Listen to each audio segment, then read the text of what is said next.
आम्ही फक्त आमच्या नोकरीसाठीच इथे लढा द्यायला उभे आहो नाही, तर ज्या गोरगरीब लेकरांसोबत जो अन्याय होत आहे, शिक्षण हा त्यांचा मूलभूत अधिकार आहे, तर तो अधिकार त्यांचा हक्क शासन त्यांपासून हिरावून घेण्याचा हा प्रयत्न आहे। क्वालिटी एजुकेशन जो है वो महाराष्ट्र जिला परिषद स्कूल म्यूनिसिपल कॉरपोरेशंस के स्कूल जो है उस स्कूल के बच्चे को मिलना चाहिए। 2017 में डैम की शुरुआत हुई और डैम की शुरुआत होने के बाद फिर इनको 2013 में जो पुनर्वसन और पुनर्स्थापन कायदा हुआ, वो कानून से के हिसाब से इन सभी प्रकल्पग्रस्तों को जमीन का मुआवजा मिलना चाहिए, ये हमारी मुख्य मांग है। लेकिन ये सरकार इतना बहरा और इतना अंधा है और हमारे से भी ज़्यादा दिव्यांग है, क्योंकि इनको दिव्यांगों को कुछ देना तो आता नहीं, सिर्फ हमारे पैसों का घोटाला इनको करना आता है। अपंगांना जो 200 स्क्वेअर फीट जागा व्यवसायासाठी देण्याचा शासनाचा GR आहे, परंतु अजूनपर्यंत त्याचं इम्प्लिमेंटेशन होत नाही आहे। संजय गांधी निराधार योजनेअंतर्गत पैसे वाढवले, परंतु 7-8 महिन्याचे पैसे खाऊन बसलेले आहे। वयाच्या 45 वर्षाच्या नंतर दिव्यांगांना कुठलीही सवलत मिळणार नाही असं शासनाने म्हटलेलं आहे। मी शासनाला एक म्हणू इच्छितो की आमदार खासदार जे काही आपण निवडणुकीसाठी उभं असतो तिथे त्यामध्ये वयाची अट का नसते? हां, तर मग दिव्यांगांना वयाची अट का असावी?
अधिकारों की लड़ाइयों में न्योते नहीं भेजे जाते, जिनका ज़मीर जिंदा होता है वो खुद ब खुद चले आते हैं। साथियों, इस वक्त महाराष्ट्र नागपुर में विंटर अधिवेशन चल रहा है और विंटर अधिवेशन का आज का पहला दिवस है और इस दिवस पर हम देख रहे हैं कि ये जो नागपुर का ये जो हाईवे है, जहाँ जो बिल्कुल विधानसभा के सामने है, बर्डी स्थित एरिया है, इस वक्त काफ़ी युवाओं का यहाँ पर आंदोलन चल रहा है। जानने और इनसे समझने की कोशिश करते हैं कि इनकी क्या क्या मांगे हैं और सरकार को लेकर के इनका जो ये जन आक्रोश मोर्चा है, इसके क्या उद्देश्य है। मैडम, सबसे पहले आप अपना नाम बताइए। मेरा नाम ज्योति ठाकुर, मैं गोंदिया से। कहाँ से है आप? गोंदिया जी। तो आप इस मोर्चे के आपके क्या उद्देश्य है और आपकी क्या मांगे है वो बताइए। जी, हमारे देव भाऊ के ये नम्र निवेदन है कि लाडली बहन जो हमारे लिए योजना करी है, उससे ज़्यादा अगर हमको हमारे अधिकार की हमको नौकरी दी जाएगी 100% शिक्षक भर्ती, कॉन्ट्रैक्टीकरण रद्दीकरण, समूह शाळा रद्दीकरण, ये जो हमारे मांगे हैं अगर वो पूरी करेंगी तो ये लाडली बहन से भी ज़्यादा हमको ये जब ये हमारी डिमांड पूरी करेंगी तो वो हमारे लिए लाडली बहन से भी जो लाडली बहन की अस्मिता को जागरूक करने वाली जो हमारी मांगे हैं, बस वही मांगे हमारी पूरी करें। इसलिए हम पूरे अभियोग्य धारक यहाँ पे पूरे जो महाराष्ट्र से यहाँ पे जमा हुए हैं, बस हम अपने देव भाऊ से आपकी लाडली बहन यही निवेदन करते हैं कि लाडली बहना हमको नहीं तो हमको क्या, हमारी हक की जो हमारे अधिकार की, हमारी जो अस्मिता की जो हमारी नौकरी है शिक्षक भर्ती, वो बस हमको होना। और क्या क्या मांगे हैं आपकी? सर, जे शासनाने जे शाळेचं समूहकरण करण्याचा जो निर्णय घेतलेला आहे, कंत्राटीकरण करण्याचा जो निर्णय घेतलेला आहे, त्याविरुद्ध आमचा लढा आहे। आम्ही फक्त आमच्या नोकरीसाठीच इथे लढा द्यायला उभे आहो नाही, तर ज्या गोरगरीब लेकरांसोबत जो अन्याय होत आहे, शिक्षण हा त्यांचा मूलभूत अधिकार आहे, तर तो अधिकार त्यांचा हक्क शासन त्यांपासून हिरावून घेण्याचा हा प्रयत्न आहे, तर त्या विरोधात आमचा हा लढा आहे। आम्हाला गोरगरीब लेकरांचं जे शिक्षणात मिळणाऱ्या ज्या शाळा आहेत त्या वाचवायच्या आहेत, त्यासोबतच आम्हाला आमची नोकरी पण मिळवायची आहे। त्यासोबतच शासनाला मला म्हणायचं आहे की आम्हाला लाडकी बहिणीची भीक नको आहे, आम्हाला आमच्या हक्काची नोकरी हवी आहे.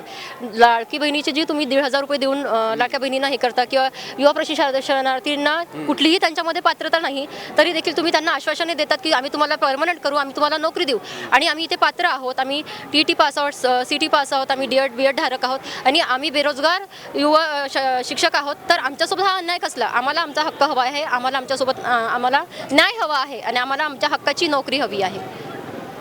और कितनी कितनी मांगे हैं आपकी कि जिस तरीके से इन्होंने कहा कि प्राइवेटाइजेशन के ये लोग खिलाफ में आप लोग हैं, और क्या क्या मांगे? हमारी ये मांग है कि 2022 में जो शिक्षक भर्ती की थी उन्होंने, तो वो शिक्षक भर्ती उन्होंने ऐसी की थी कि एक पद के लिए उन्होंने वो एक ही कैंडिडेट 10 बार या मतलब 5 बार हो जाते थे वो कैंडिडेट इसके लिए. लेकिन अभी हमें ये चाहिए कि रिपीटेशन नहीं होना चाहिए, एक पद और एक भर्ती होनी चाहिए, मतलब एक को एक ही पद नहीं मिलना चाहिए.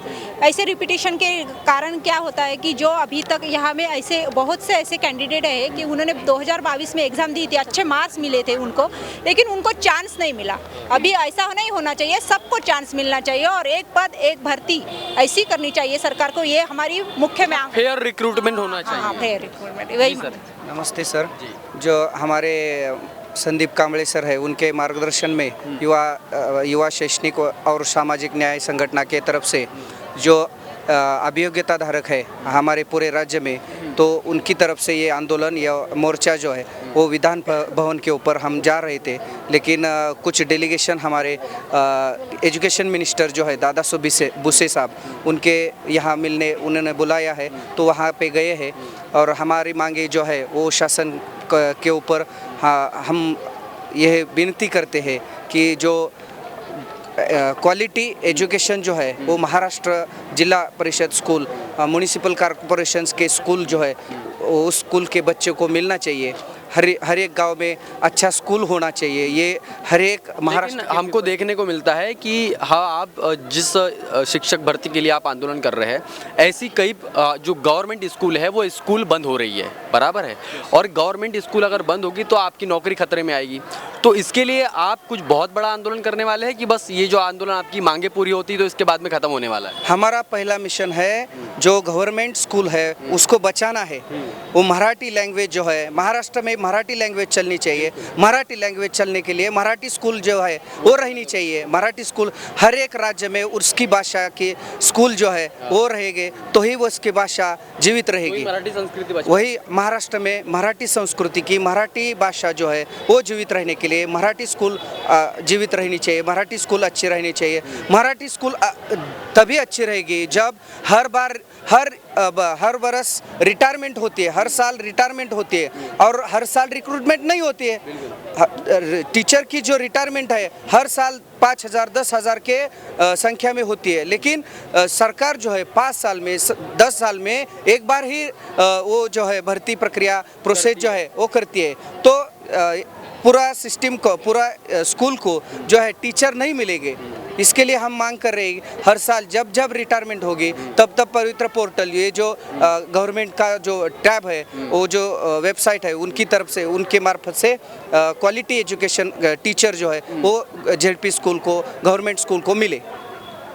जैसे कि सर ने बताया कि क्वालिटी ऑफ एजुकेशन और क्वालिटी ऑफ एजुकेटर्स यानी कि शिक्षक ये मिलना चाहिए.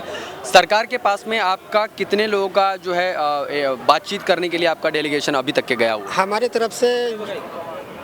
तरफ से अभी तक के 8 लोग को बुलाया है. तो अभी वो गए हैं. जैसे उनका जो रिजल्ट आता है तो उसके ऊपर हमारा निर्भर है कि हम अगर हमारी मांगे अगर नहीं पूरी होती है या एक भी डिमांड अगर कम ज़्यादा होती है तो भी हम कल भी और अनशन पे बैठे रहेंगे और इससे बड़ा आंदोलन और फैलेगा.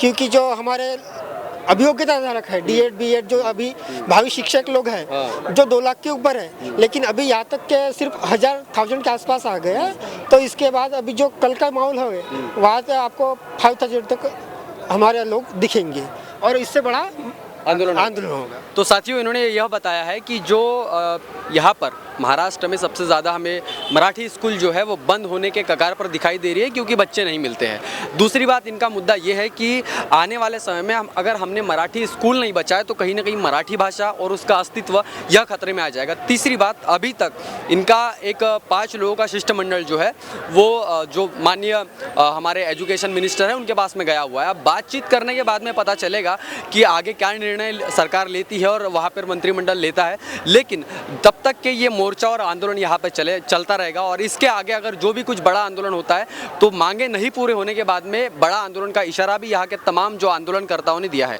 आप बने रहिए आवाज़ इंडिया के साथ में, तमाम यहाँ पर जितना भी प्रोटेस्ट है हम लोग आप तक पहुँचा रहे हैं। धन्यवाद।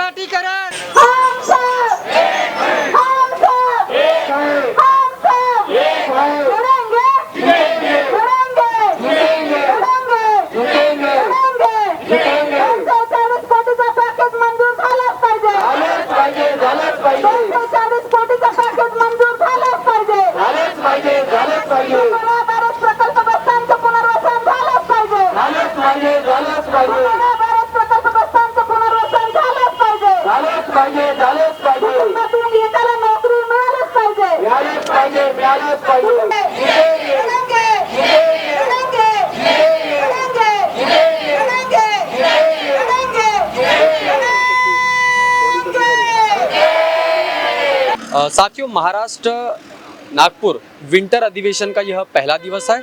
मेरे पीछे देख पा रहे हैं महिलाओं की काफ़ी तादाद है। वैसे हमारे देश में लोकतंत्र है और लोकतंत्र में 50% भागीदारी हमारी महिलाओं की होती है, लेकिन आज यहाँ पे तस्वीर अगर हम देखते हैं तो महिलाओं की संख्या काफ़ी तादाद में है। और महत्वपूर्ण बात यह है कि इस आंदोलन को हमारी एक महिला, हमारी बहन इसको लीड कर रही है। हम इनसे जानने समझने की कोशिश करते हैं कि यह जो मोर्चा और आंदोलन यहाँ पर लेकर आए हैं इसकी क्या मांगे हैं और इसके पीछे का क्या उद्देश्य है। मैडम, क्या नाम है आपका? मेरा नाम समीक्षा है। मैं दिंदोड़ा बैराज प्रकल्पग्रस्त संघर्ष समिति की एक कार्यकर्ता हूँ जी। तो आप हमें बताइए, ये जो आप मोर्चा यहाँ पर लेकर आए हैं इसके क्या प्रमुख उद्देश्य है और सरकार तक आप कौन सी मांगे पहुँचाना चाहते हैं? हमारा इस आंदोलन का मेन जो मांग है वो है कि 240 कोटि का पैकेज सरकार ने मंजूर करना चाहिए।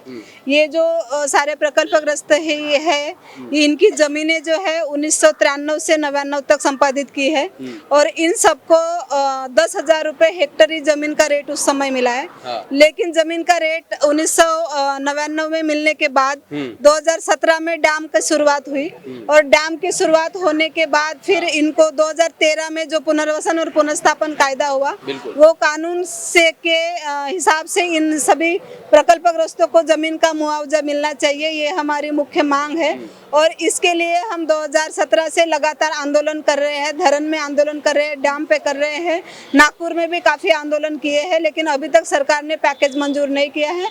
तो इस अधिवेशन में हमारी मुख्य मांग है कि सरकार ने 240 कोटि का पैकेज मंजूर करके यहाँ के विस्थापितों को, यहाँ के प्रकल्पग्रस्तों को न्याय देना चाहिए। तो अभी तक की सरकार ने आपकी इन तमाम मांगों को लेकर के, जैसा आपने बताया कि 2017 से आप आंदोलन कर रहे हैं, तो अभी तक के कोई ठोस निर्णय नहीं लिया गया? उन्होंने सिर्फ ये कहा है कि हमने पैकेज की तैयारी की है, पैकेज की घोषणा जो है ये महाराष्ट्र के मुख्यमंत्री करेंगे, लेकिन 2023 से पैकेज बना है यही हम सुन रहे हैं। अभी तक पैकेज की घोषणा नहीं हुए हैं। तो 2023 से अगर 2025 2 साल अगर सिर्फ घोषणा करने के लिए लग रहे हैं तो ये कोई न्याय देने वाली बात नहीं है। हमें आशा है कि सरकार इस अधिवेशन में कम से कम बोलेगी। तो जब हमारा शिष्टमंडल अभी चर्चा के लिए मुख्यमंत्री के पास गया है, जब वो वापस आएंगे तो फिर समझेंगे कि समझ में आएगा कि क्या सरकार ने बात की है। अगर सरकार ने पॉजिटिव प्रकल्पग्रस्तों के लिए उत्तर नहीं दिया है तो आगे की रणनीति हम शिष्टमंडल आने के बाद मतलब अगर आपकी मांगे पूरी नहीं होती है तो इससे बड़ा आंदोलन आप हो सकता है? आंदोलन करेंगे पर जब ये प्रकल्पग्रस्त जो शिष्टमंडल गया है वो शिष्टमंडल आने के बाद हम तय करेंगे कि आगे की रणनीति क्या होगी। लेकिन जब तक न्याय नहीं मिलेगा तब तक हम लोग रुकने वाले नहीं हैं। बिल्कुल, जब तक न्याय नहीं मिलेगा तब तक इनका कहना है कि ये रुकने और थमने वाले नहीं है। इन्होंने कहा है कि इस प्रोजेक्ट में जो 1993 में ये जब चला था तो उसके बाद में जितने भी लोगों की यहाँ पर ज़मीन गई है उन लोगों को अभी तक के मुआवजा नहीं मिला है। 2017 से यह लगातार आंदोलन कर रहे हैं और उसके बाद में 2023 तक के पैकेज की सिर्फ घोषणा हुई है, इम्प्लीमेंटेशन उसका नहीं हुआ है, उसके ऊपर कोई बजट अलॉटमेंट नहीं हुआ है और इसीलिए यहाँ पर जो है महिला हमारी आंदोलन कर रही है। हम इस बात को सरकार तक पहुंचाने की पूरी कोशिश करेंगे। आप बने रहिए आवाज़ इंडिया के साथ में, तब तक के लिए धन्यवाद।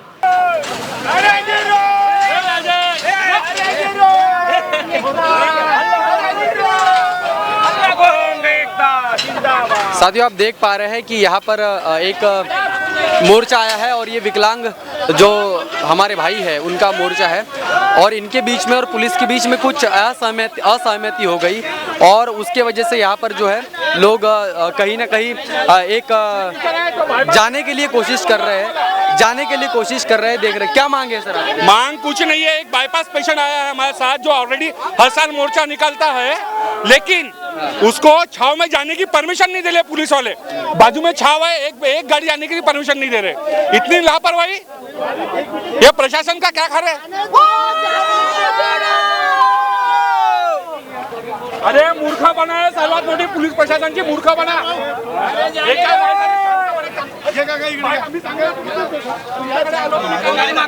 काय विषय काय झाला?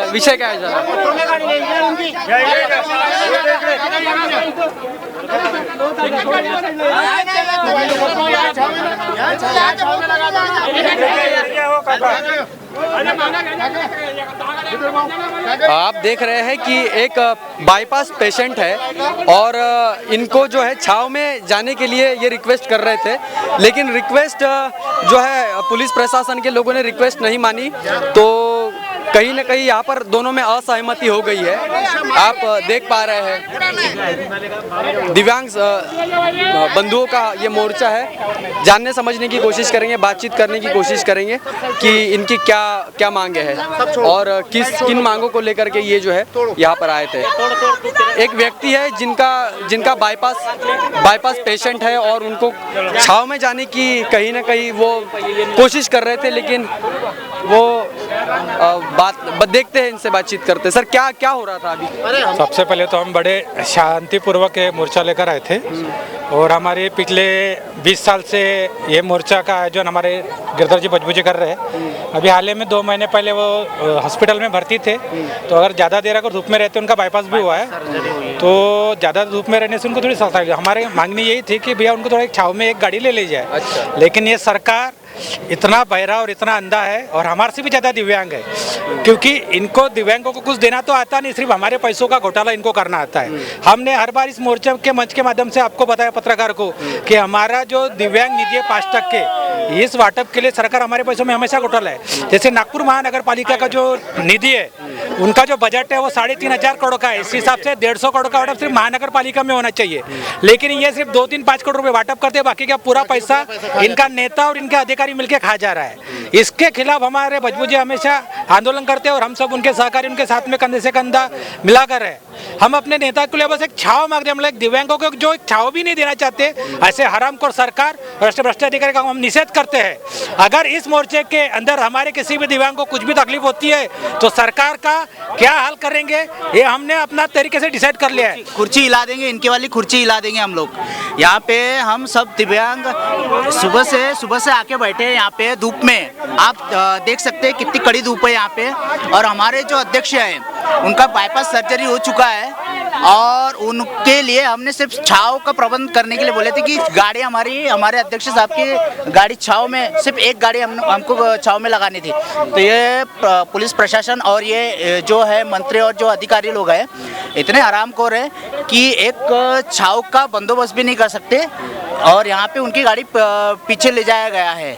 तो ऐसे सरकार का बहिष्कार करते हैं हम। तो अभी आपका कोई शिष्टमंडल गया है सरकार से बातचीत करने? नहीं, अभी तक कोई भी नहीं गया। हम सिर्फ 5 लोगों के नाम दिए हुए। अभी तक के हमारे को 10 मिनट में यदि अंदर नहीं बुलाते हैं तो हम बैरिकेड तोड़ के हम पूरे दिव्यांग भाई लोग पूरे अंदर घुस जाएंगे। अच्छा, तो अगर आपकी जो मुख्य मांगे हैं वो पूरी नहीं होती तो आगे आपका क्या निर्णय रहेगा? हम सरकार का निषेध करेंगे। अच्छा, निषेध करेंगे और यहाँ पे जब तक हमारे अंदर में जान है, जब तक हम यहाँ पे बैठ सकते हैं हम तब तक यहाँ पे बैठेंगे। मेरे को आज तक के 1 रुपया नहीं मिला हुआ है। मैं कई बार डॉक्यूमेंट दिया हूँ, कम से कम 2-4 हज़ार रुपये के अभी तक मैं झेरॉक्स पत्र दिया हूँ इनको, पर आज तक के मेरे को पैसा मिला नहीं है।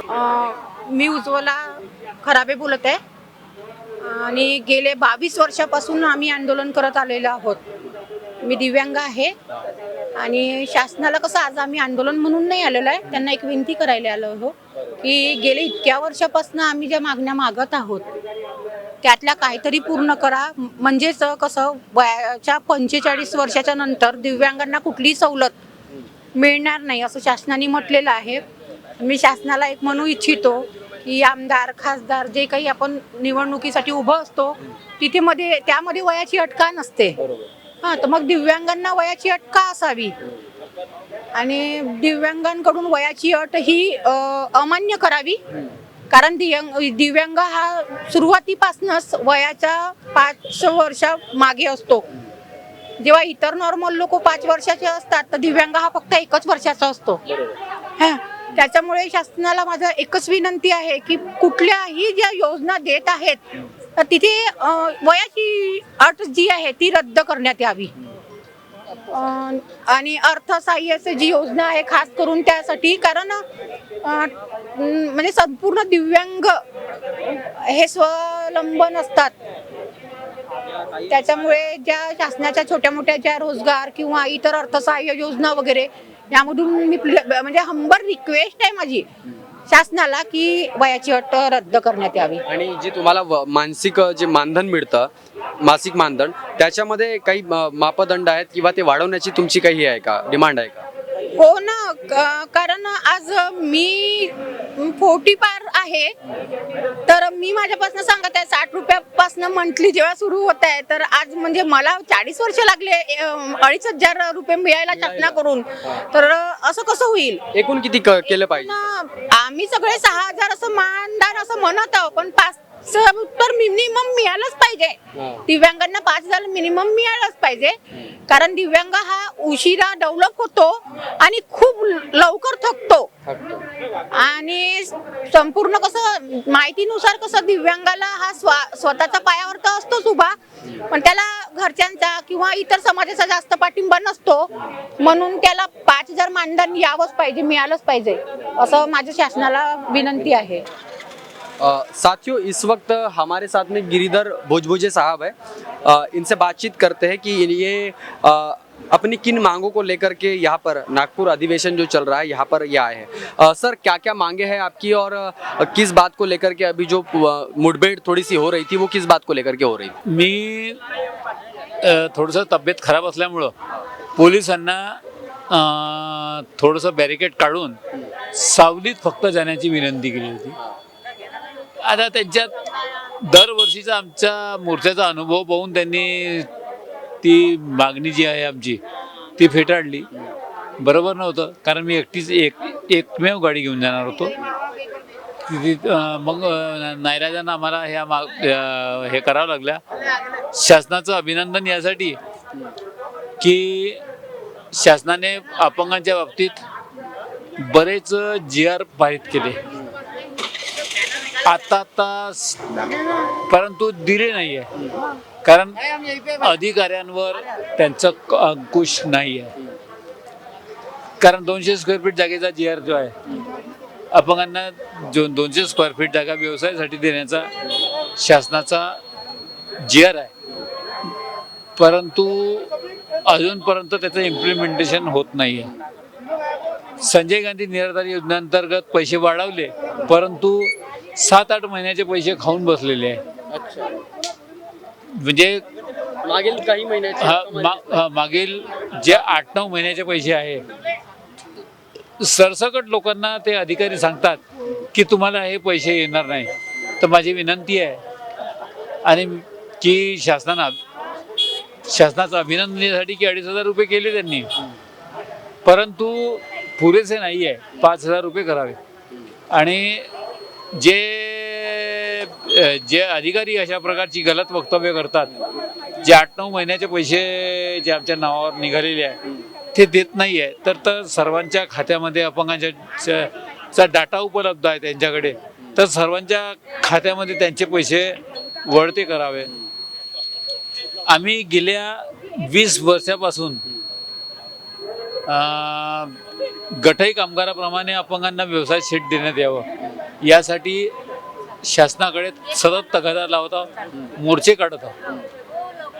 शासनानं यावर्षी मला वाटते ते संजीवनी नावाचे ते ई-रिक्षे वाटले होते रेशीमबागमध्ये. तर एक चांगली पहल आहे परंतु ते जर अपंगांना जर त्यापेक्षा हे जे बांधलेले व्यवसाय स्टॉल आहेत त्याचे बनवलेले, जे आम्ही शहरामध्ये जवळपास मला वाटतं 150 बांधून ठेवलेली आहे, ते जर रेग्युलराइज केले आणि मदर टेरी सारखे आम्हालाही स्टॉलमध्ये ते समावेश केला तर एकदम बरं होईल. मी म्हणतो हे राजस्व मंत्री जे आहे बावनकुळे साहेब, तर खरोखर चांगले मंत्री आहे सरकारचे. आणि जसं बच्चू कडू साहेब जे काही करत आहे अपंगांसाठी लढत आहे, तर बावनकुळे साहेबांनी सुद्धा मी त्यांना विनंती करतो की त्यांनी अपंगांचा वाली बनावं आणि जेणेकरून अपंगांसाठी एक अभिनव योजना हे सुरू करावं. कॉर्पोरेशननं एक भेकाडपणा सुरू केलेला आहे की 2.5 लाख रुपये पहिले जे 2 लाख रुपये द्यायचे व्यवसाय करण्यासाठी, तर एक 45 वर्ष वय आता वयाची अट घालून बसले की अपंगांना 45 वर्षानंतर व्यवसायासाठी 1 लाख रुपये देण्यात येईल. अरे पण तुमचे कर्मचारी तर तुम्ही 45 वर्षामध्ये रिटायर करता का? एक साधा प्रश्न आहे. जेव्हा कोणीच रिटायर करत नाही, मग अपंगांना तुम्ही व्यवसाय करण्यालायक त्याचं वय कसं का 45 वर्ष निर्धारित केलं आहे? ही अट सुद्धा ते कॉर्पोरेशननी रद्द करावी आणि पूर्वीप्रमाणे जे 2 लाख रुपये जे आहे हे अपंगांना जास्त जे आता सध्या जे कागदपत्र मागत आहे त्या कागदपत्राच्या आधारेच एकमुष्ट राशी द्यावी. आणि घरटॅक्समध्ये जे शहरी भागामध्ये आहे त्यांना घरटॅक्स मिळत नाही आहे, लाभ नाही मिळत आहे, तर ग्रामीण भागामध्ये शासनाचा कन्सेशन आहे, घरटॅक्समध्ये GR काढला आहे. मग का शहरातल्या लोकांना तुम्ही असे का समजता? अरे आम्ही राहतो, आम्ही तेवढेच भागीदार आहोत आणि शासनाला वोट म्हणा किंवा आम्ही आमच्या जे काही आहे ज्या पद्धतीनं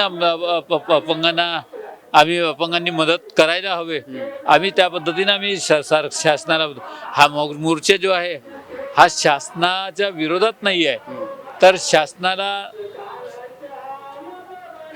काही गोष्टी ज्या आहे त्या मागण्यासाठी आम्ही या ठिकाणी एकत्रित आलेलो आहोत. बावनकुळे साहब जो है, जो कि रेवेन्यू मिनिस्टर है, उनसे काफ़ी अपेक्षा जो है गिरधर जी को है और उन्होंने कहा कि सरकार के खिलाफ आंदोलन नहीं है, बल्कि हमारी मांगे जो है वो मांगों को हम लेकर के सरकार के पास में पहुंच रहे हैं और उन मांगों के ऊपर सरकार विचार करे.